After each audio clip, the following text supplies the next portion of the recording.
we are truly grateful for this opportunity to share this wonderful meal. Thanks to all the many people and living beings that surround us who made this occasion possible. With deep gratitude, いただきます。Good morning, everyone. Good morning. I know this is really strange, weird, to begin Dharma message with the words of Thanksgiving, meal for Thanksgiving. But anyway, so this is a kind of topic for my Dharma message today. So as I mentioned in the Dharma school message, I've been to Japan for about 2 weeks, and this is because to attend the 5 ministers' assistants from BCA, Hawaii, and Canada, who had a special ministerial training in Kyoto. So tradition, there are 2 major training retreats. One is 11-day training retreat for taking ordination. So training program to become a Jodo Shinshu minister, Jodo Shinshu priest. And then this ordination training is called Tokudo training. And then the other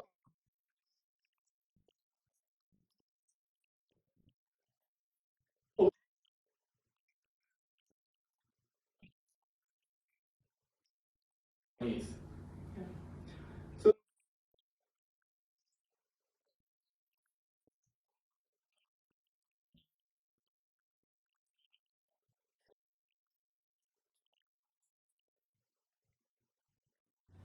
So ordination retreat and Kyoto certificate, teacher's certificate retreat, both are held at a special training facility in Kyoto.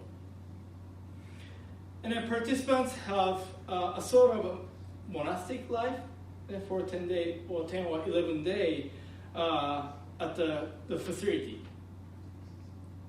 So monastic life means no TV, no cell phone, no radio, no newspaper. So the participants are confined in the training facility for 10 days, 11 days, and then totally separated from the secular world. So they didn't know that those people didn't know the result of their sitting on their knees. So this is kind of killing, And then if people have a kind of issues on their knees, they can sit on the chairs. But of course, people from BCA, Hawaii, Canada, they are not used to sitting on their knees doing a seiza. So that's why they could sit on the chairs. But most Japanese people, they sit on their knees. And then unfortunately I'm Japanese. So the back of the hondo, the altar hall, I'm sitting in the back and then sometimes moving around. And then I survived that long services. And three-hour lecture in the morning, and then lunch. After lunch, about 4-hour lecture, and evening service, late afternoon service, and then dinner. And after dinner, there's an hour discussion. And then after this discussion, and then there's a kind of practice for next day service until like 10 or 10:15 p.m. And then they take shower, and then lights out at 11 p.m. So that's their kind of daily routine for 10 days. So this is really tough, physically tough, especially for old people. So I would say maybe more than half of the participants over 50s. Some people are 60s, and then there are one gentleman, he was over 70. This is really tough. And of course, there are some people dropped out. due to health issues. The 5 minister's assistants from BCA Hawaii, Canada, they made it. They finished the 10-day retreat, and then they received the certificate. So I stayed at the training facility for 10 days, and I basically followed the schedule with the participants. So to be honest, it was really tiring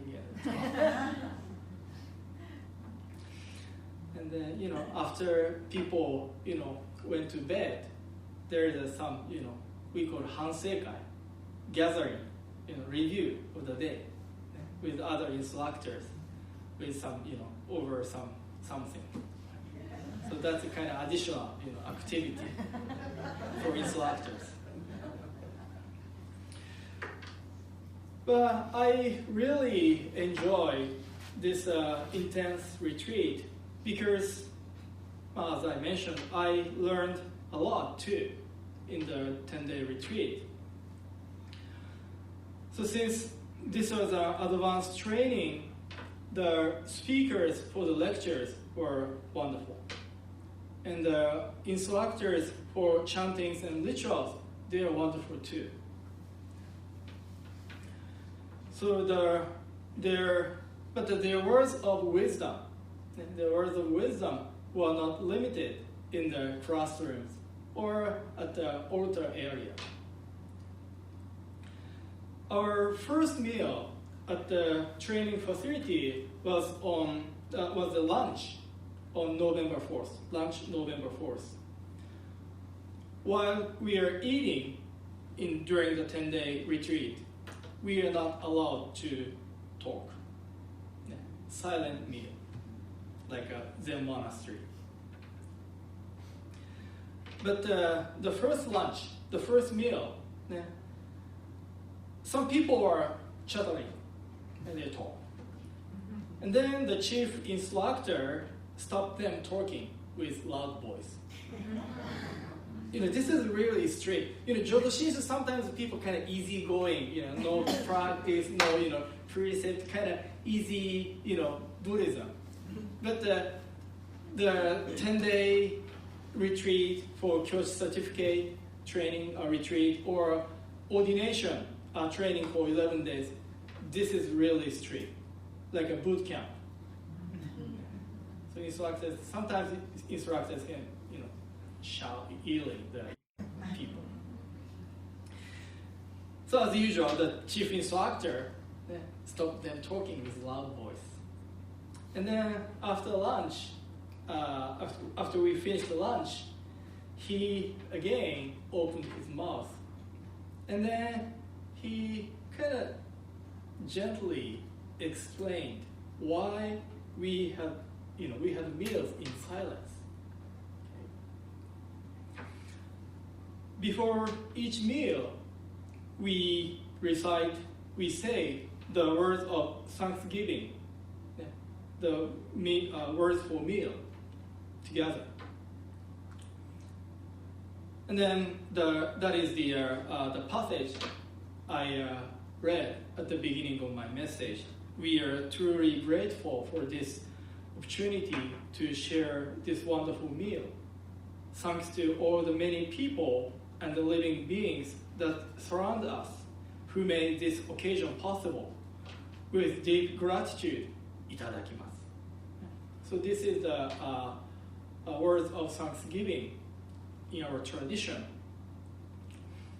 And of course, in the retreat, we recited it in Japanese. Then, after reciting the words of thanksgiving, we started eating. We started meals. And then the chief instructor questioned, how many of us seriously recite the words of thanksgiving at each meal? As a custom, we say, itadakimasu, right? And then we start the meal. And then he questioned, how many of us seriously take the words of thanksgiving? So he asked if we if we just recite the words of thanksgiving just because we have to say it.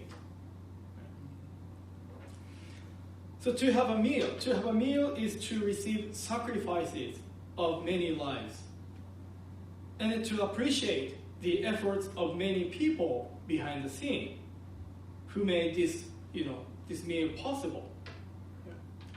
So for example, at the training facility, every morning kitchen staff came around 5 or 5:30 to prepare our breakfast. So our words of thanksgiving, for the meal should come out of our deep recognition or acknowledgement of these facts. Right? We are receiving the lives of other lives, animals and fish, vegetables, and then many people working hard to prepare our meals. So if we truly, humbly acknowledge those facts behind the scene, how should we recite? How should we receive the lives cooked on the plates and appreciate efforts of many people behind the scene while we are eating? So to eat meals in silence is to mindfully think about these things. So the chief instructor, explained the meaning of having meals in silence, but he also mentioned the importance of, having enjoying the conversations over meals. Right? But he asked us, all of us, to eat in silence at least for the 10 days during the retreat, and then mindfully think about the deep meaning of the food in front of us. That's how he explained the meaning of the eating in silence, and then asked us to think about the meaning in the 10 days. So his words hit me, especially when he asked how many of us seriously took the words of thanksgiving. So every day when I eat something, I say, "Itadakimasu," I'm receiving the meal. However, to be honest, maybe my words of thanksgiving are sometimes just empty "itadakimasu." Just say without thinking or just ignoring the deep meaning of the food in front of me. So according to the teaching, Buddhist teaching, Buddha does not give us food. Buddha does not feed us. Right? But this Buddha awakens us to the truth that there are many, many causes and conditions that have made the meal and the food in front of us possible. Right? And then because of such awakening, such awareness, we can have a sense of gratitude, right? Sense of gratitude toward other lives, and then people around us. And then this is how Buddhist teaching enhances the quality of our everyday life. And then I would say this is a great gift. That kind of awareness or awakening is a great gift that we can receive from the Buddha. So the chief instructor's words reminded me, or reminded us, all of us in that room, in the dining hall, of something that we took for granted or overlooked. So during the 10-day session in Kyoto, I encountered many other, words of wisdom from other teachers, instructors, and speakers. So maybe I'd like to, share those words in other occasions too. So again, thank you very much for attending today's service. Although the air is not so good, but I'm so glad to be here and to see you again. So again, please join me, Gasho, to close the message this morning. We are truly grateful for this opportunity to share this wonderful meal, thanks to all the many people and living beings that surround us who made this occasion possible. With deep gratitude, いただきます。ナモアミダ仏。ナモアミダ仏。ナモアミダ仏。ナモアミダ仏。ナモアミダ仏。